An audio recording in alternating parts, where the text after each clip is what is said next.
Dzień dobry kochani, jak zwykle witam Was serdecznie, bardzo serdecznie, Janusz Dąbrowski na kanale Barwy Zdrowia, na YouTube oczywiście. Posłuchajcie, no, ci, którzy są stałymi moimi gośćmi, to wiedzą czemu kanał jest poświęcony wszechstronnej promocji zdrowia, a jednocześnie w różnym działaniom prewencyjnym, gdzie tłumaczę najpierw najważniejsza rzecz to jest informacja, zdobycie wiedzy, reszta to później dopiero w drugiej kolejności. Z drugiej strony sam prowadzę programy profilaktyczne i też takie prowadzące do samouzdrawiania, do samoleczenia organizmu. Po prostu poprzez wzmocnienie tego organizmu, oczyszczenie, a więc odkwaszanie. Tak, zakwaszenie istnieje. To taki kamyczek do ogródka tym, którzy nie mają o tym pojęcia, a dużo tylko po prostu mówią na ten temat, że co to za bzdura i tak dalej, i tak dalej. No, jak się nie ma wiedzy, no to się mówi, że bzdura, no i sprawa załatwiona. Zresztą piszę o tym w moich książkach, między innymi, czy można uchronić się, czego mogłeś jeszcze nie wiedzieć o zakwaszeniu organizmu i skutecznym odchudzaniu, bo jedno z drugim się wiąże, czy też ewentualnie, czy można uchronić się przed chorobą nowotworową, jak to zrobić i tak dalej. To nie tylko chodzi o uchronienie się, ale ewentualnie takie postępowanie z organizmem, żeby wyjść z choroby nowotworowej i faktycznie można. Nie oznacza to stuprocentowych szans, stuprocentowych gwarancji, bo nikt nie da żadnej gwarancji, bo każda choroba jest wieloaspektowa. Natomiast ogromna jest szansa, tym bardziej w stosunku do typowych metod, które się stosuje, które potrafią wyniszczać organizm straszliwie. Natomiast tutaj chodzi o po prostu o wzmocnienie organizmu, oczyszczenie organizmu z toksyn, o po prostu doprowadzenie, o wzmocnienie układu odpornościowego, a więc podjęcie takich działań, które będą właśnie wzmacniały organizm, żeby on sobie radził z każdą chorobą. A inna sprawa jeszcze, co my tutaj, jaki ma wpływ nasze myślenie na to, co przeżywamy, bo przez dzisiaj każda choroba w zasadzie to tylko mówi o tym, że coś być może w naszym życiu trzeba zmienić. Nie mówię o chorobach, załóżmy, gdzie doszło do jakiegoś zakażenia i tak dalej, ale tutaj też, no może byliśmy nieostrożni, a więc jakieś wnioski trzeba wyciągnąć, ale to już mniejsza z tym, to są takie dywagacje. Natomiast o czym dzisiaj? Oczywiście będziemy nadal mówić o chorobach nowotworowych. To jest plaga, wielokrotnie powtarzam, w tej chwili w Polsce około 200 000 zachorowań rocznie. Z tego połowa, 50% umiera w przeciągu roku zazwyczaj od chwili zdiagnozowania. Na razie nowotwór ma drugie miejsce, jeżeli chodzi o przedwczesną umieralność Polaków. Pierwsze to są choroby układu krążenia, ponad 140 000 zgonów. Nowotwory to jest około w tej chwili około 100 000 zgonów. Prognozy są takie, że rok 2035, 35 to będzie 300 000 zachorowań nowych i będzie umierało w Polsce przedwcześnie 150 000 ludzi, matek, ojców, dzieci. W tej chwili ogromnym problemem są glejaki mózgu, a pytanie dlaczego? A co? A mówi się o czymś takim? Mówi się o tym? Mówi się? Chociażby o oddziaływaniu i godzinami przy komórce? Chociażby? Dlaczego tutaj się połowa głowy się rozgrzewa nawet o 2 stopnie, tak zwane hotspots? Mówię o tym bardzo często w moich audycjach i tak dalej, i tak dalej. Albo mówimy o przyczynach i wtedy mówimy o tym, jak postępować z chorobami, albo leczymy objawowo i tylko tyle. Więc jakby coś, najprostsza metoda, wytnij, otruj, spal i sprawa załatwiona. To jest zbyt proste, dlatego mówię od wielu lat, nie było, nie ma i nie będzie po prostu żadnego leku na raka. Jedynym rozwiązaniem to jest zmiana naszej świadomości i zmiana w związku z tym po prostu zmiana w ogóle stylu życia, zmiana myślenia o sobie samym. Jeżeli ktoś tego nie rozumie, no to trudno. To trudno. Raczej tutaj akurat na tym kanale tacy się nie pojawiają, chyba że pojawią się i zaczną pracować nad sobą. Znaczy, to nie jest przytyk, żebyśmy się dobrze rozumieli i z mojej strony jakieś wymądrzanie się, bo powiedzmy jakieś 30 lat temu moja wiedza to była taka, jak wielu dzisiejszych ludzi ma. że no, idziemy do supermarketu i tak dalej, kupujemy to, co kupujemy żywność.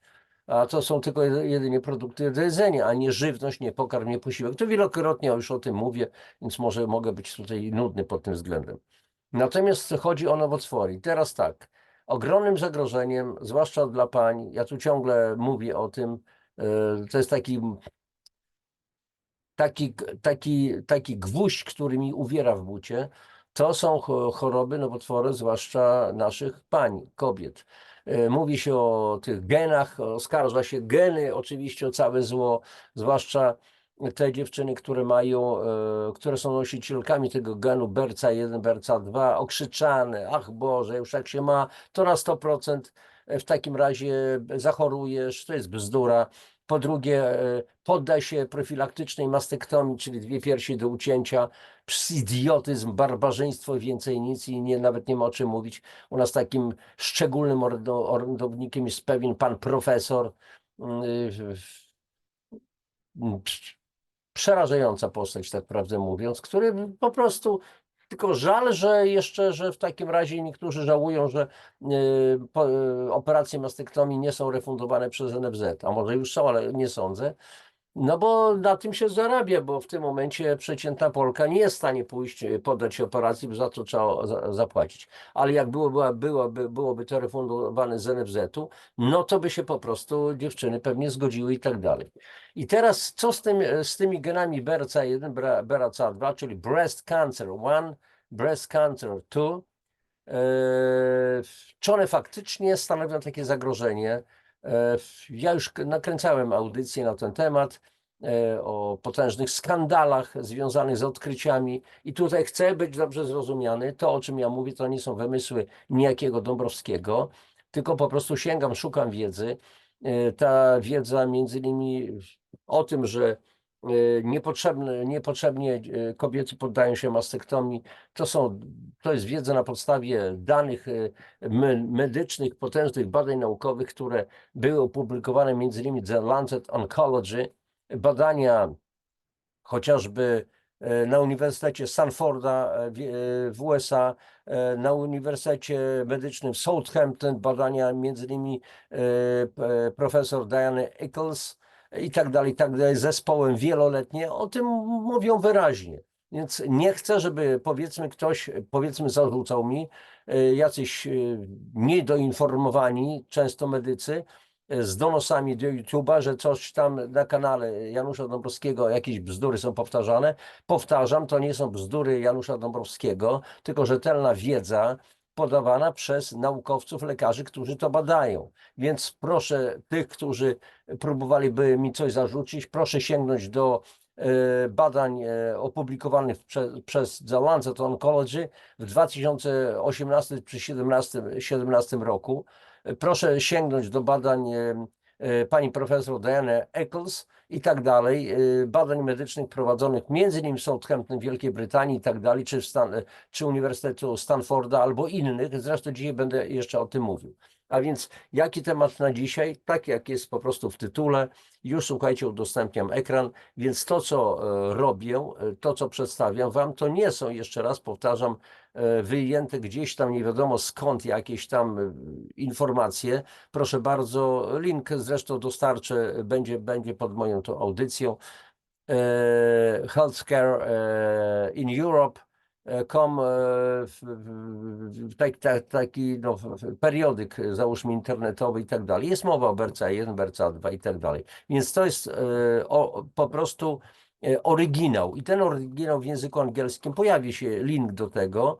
Zobaczcie, podstawa to jest University of Exeter, Anglia.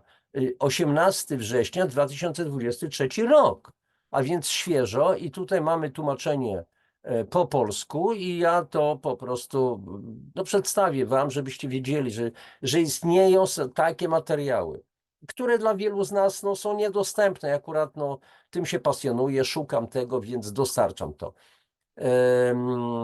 BRCA mutation. Dobra, okej. Angielski, no bardziej amerykański angielski niż brytyjski. British Oxford, Zresztą nie silę się na angielszczyznę, bo słabo akurat znam angielski, ale jakoś sobie tam powiedzmy radę.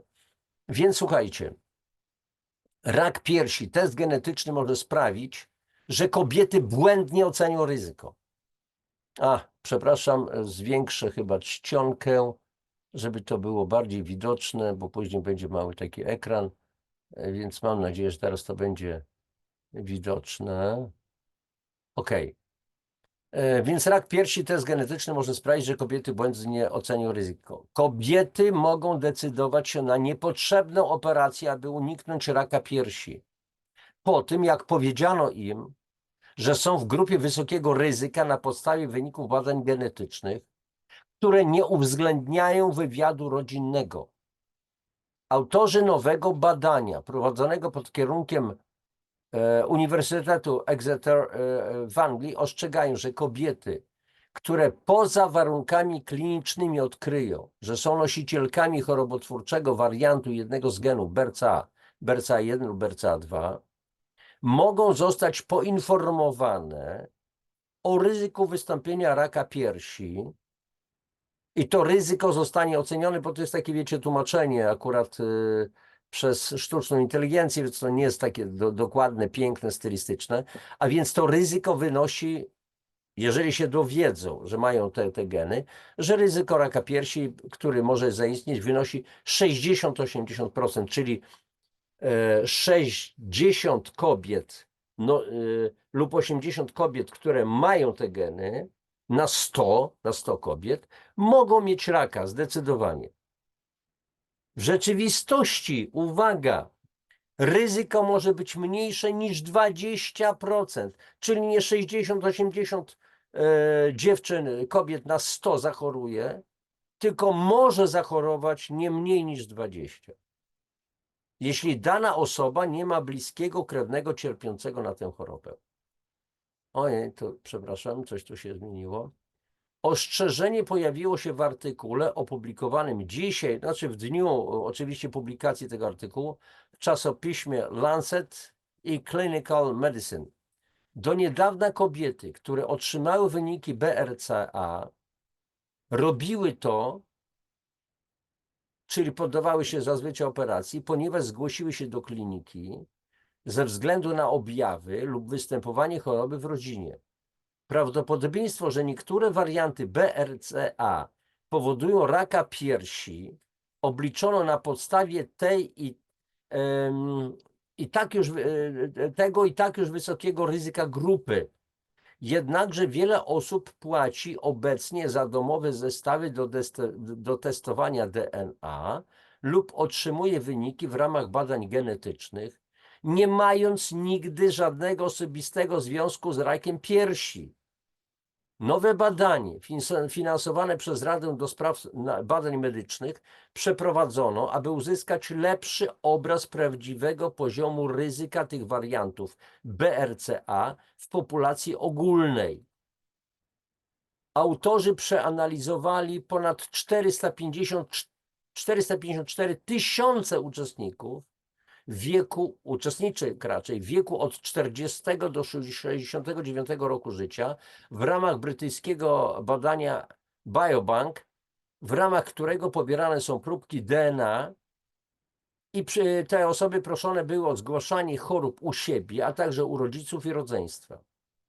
Odkryli naukowcy, badacze, że samo posiadanie chorobotwórczego wariantu BRCA powiązanym z ryzykiem raka piersi wynoszącym 18% dla BRCA2 i 23% dla BRCA1 w wieku 60 lat. Czyli generalnie, bo to jeszcze raz powtarzam, tłumaczenie jest takie, a ja to czytam po prostu, więc musiałbym to poprawiać. Odkryto po prostu, że samo posiadanie chorobotwórczych tych wariantów genów BRCA wiązało się z rykiem piersi wynoszącym 18% i 20% odpowiednio dla BRCA2 lub dla BRCA1 w wieku 60 lat. Posiadanie bliskiego krewnego, który cierpiał na tę chorobę, krewniaczki oczywiście, zwiększało to ryzyko do 24% dla BRCA2 i 45% dla BRCA1, ale zwiększało tylko ryzyko. Tylko ryzyko.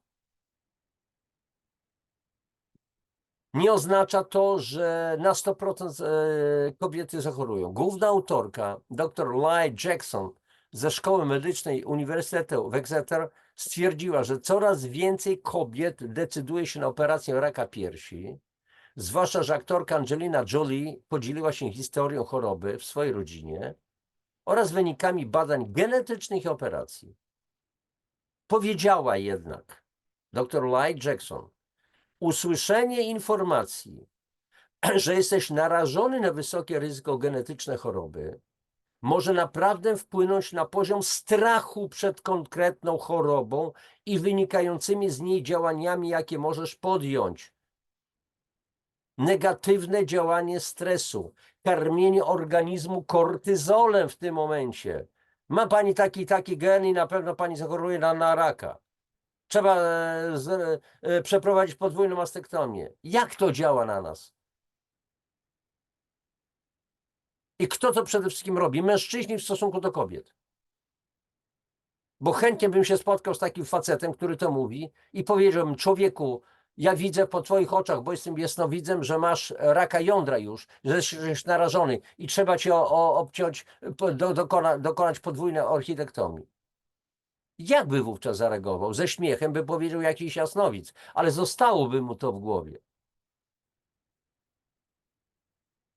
Aż do 80% ryzyko, tutaj nie bardzo, aż do 80% ryzyko zachorowania na raka piersi znacznie różni się od 20%, czyli rozumiem, trzeba to przetłumaczyć troszeczkę na polski. Mówi się w tym momencie, aha, no jesteś nośnikiem, że tak powiem, nosicielem BRCA1, BRCA2, ryzyko zachorowania na raka piersi to jest 80%. Blisko 100. Tymczasem to ryzyko to jest ewentualnie zaledwie 20%. Ta różnica może mieć wpływ na decyzję, czy poddać się inwazyjnej operacji piersi. Co to znaczy ten eufemizm, inwazyjna operacja piersi? To znaczy mastektomia, to znaczy usunięcie piersi. Niektóre kobiety mogą zdecydować się na ten zabieg, wiedząc, że ryzyko wynosi 20%. Ale my chcemy, żeby podjęły świadomą decyzję. Nalegamy, aby każdy, kto informuje o ryzyku raka, robił to w oparciu o szczegółowy wywiad rodzinny, a nie tylko genetykę. Zresztą już zamieściłem audycję na ten temat. Że geny to nie wszystko, to raz. Że lekarze powinni się kontaktować ze specjalistami w dziedzinie genetyki, a nie od razu oświadczyć 80% mastektomia, to o czym mówiłem. Jeśli występuje u ciebie wysokie ryzyko genetyczne jakiejkolwiek choroby, poza warunkami klinicznymi, radzimy porozmawiać z lekarzem, który będzie mógł wziąć pod uwagę szereg czynników, w tym historię rodziny, aby ocenić, czy ryzyko może, czy to ryzyko może warto zbadać dalej. Koniec cytatu z wypowiedzi dr Lai Jackson. Zespół badawczy uzyskał podobny wynik, analizując ryzyko genetyczne zespołu Lyncha, choroby genetycznej zwiększającej ryzyko raka okrężnicy i niektórych innych nowotworów. Autorzy doszli również do wniosku, że badania genetyczne pod kątem tych schorzeń w populacji ogólnej mogą skutkować narażeniem dużej liczby osób na niepotrzebne badania lub dalsze procedury. Co to znaczy dalsze procedury? To znaczy, że na leczenie. Jakie leczenie? Wytnij, otruj, spal. Operacje niepotrzebne, chemia niepotrzebna, niepotrzebne naświetlanie itd., itd. Współautorka badań, profesor Caroline Wright ze Szkoły Medycznej Uniwersytetu w Exeter powiedziała, cytat, nasze odkrycia nie będą miały zastosowania tylko do raka piersi i jelita grubego. Wszystkie szacunki ryzyka chorób genetycznych, jak dotąd, w dużej mierze opierały się na grupach stosunkowo wysokiego ryzyka, uczęszczających do specjalistycznych klinik. Zatem niekoniecznie przekładają się one na populację ogólną. Odkrycie to ma ważne konsekwencje dla badań przesiewowych populacji za pomocą sekwencjonowania genomu. Musimy upewnić się, że prowadzimy badania, aby określić prawdziwy poziom ryzyka, a także zachować odpowiedzialność za sposób komunikowania ryzyka, aby uniknąć niepotrzebnego strachu i niepokoju, które mogą prowadzić do procedur, których można uniknąć. I tutaj, słuchajcie, to jest taki język, taka mowa, trawa, nowomowa, takie ogólniki, które mogą, zobaczcie, które mogą prowadzić do procedur, których można uniknąć, do procedur leczniczych, czyli jeszcze raz powtarzam, wytnij, otruj, spal. Niepotrzebnej operacji, niepotrzebnych naświetleń, niepotrzebnej chemioterapii. A o chemioterapii, o tym, w jaki sposób się chronią operatorzy aplikujący chemię dla swoich pacjentów, ja o tym piszę. Chronią się, to bardzo mocno się chronią. To nie jest takie proste. Chemia jest bardzo niebezpieczna i po prostu zwyczajnie szkodliwa. Jeżeli ktoś mówi, że nie, to jest albo głupcem, albo bezczelnym kłamcą. Po prostu. Słyszałem takie określenia, że wystarczy podać się chemioterapię, a chemioterapia zabije wszystkie komórki nowotworu. Macierzyste również? Nie słyszałem o tym.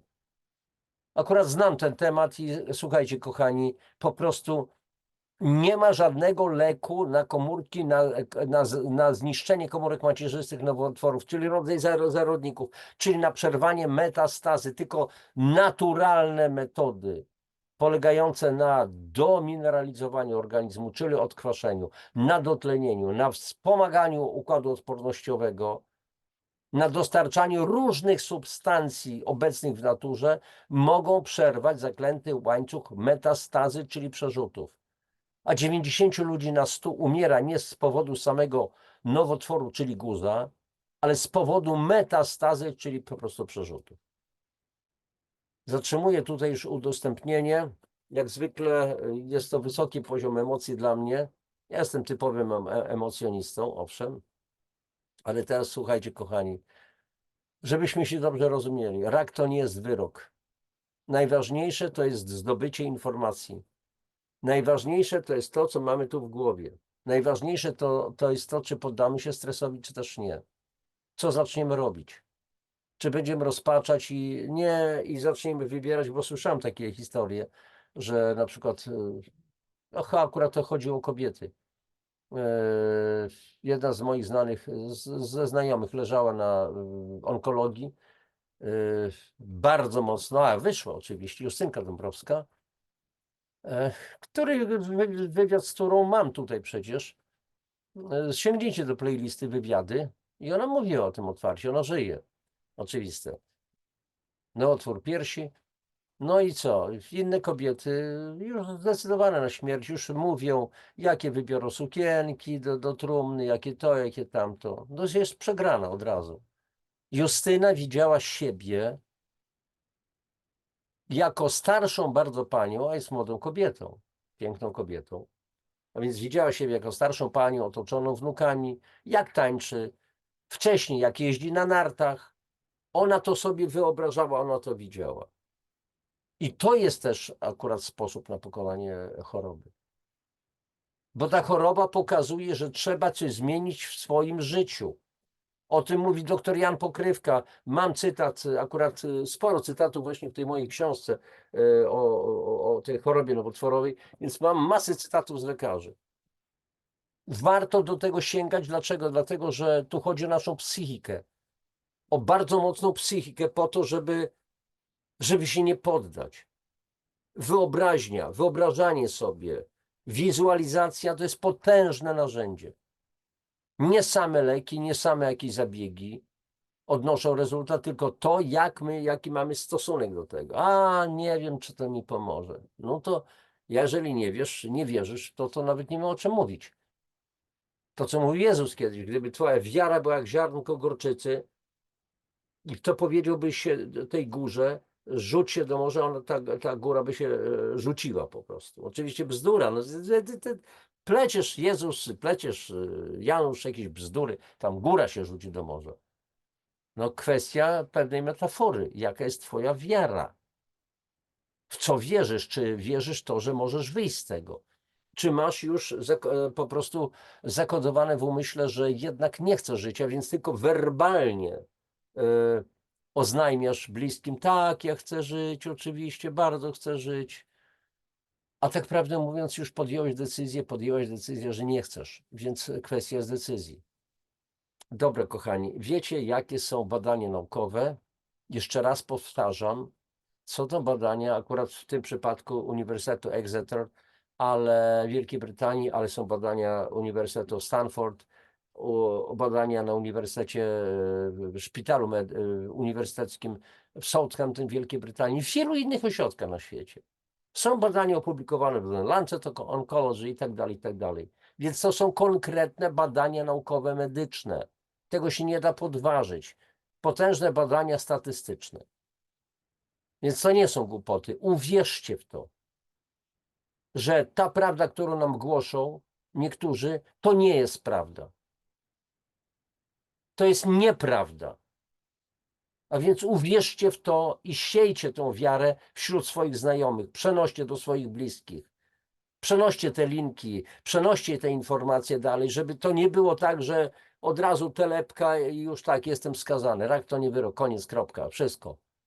Wszystkiego najlepszego Wam życzę. Oczywiście proszę o lajki, suby, dzielenie się tymi linkami, tą całą wiedzą. Wielkiej wiary Wam życzę i mocy wykształcenia w sobie tej potężnej wiary. Kiedyś późną, ciemną nocą zaszło do mnie, w jednym z filmów z Kevinem Costnerem, ufaj i miej nadzieję, to wiara nas prowadzi, więc ufajcie i miejcie nadzieję, to wiara nas prowadzi. Albo w to uwierzycie, albo nie. To już ja w to nie wnikam. Najlepszego dla Was wszystkich. Papatki. Bądźmy optymistami. Pa.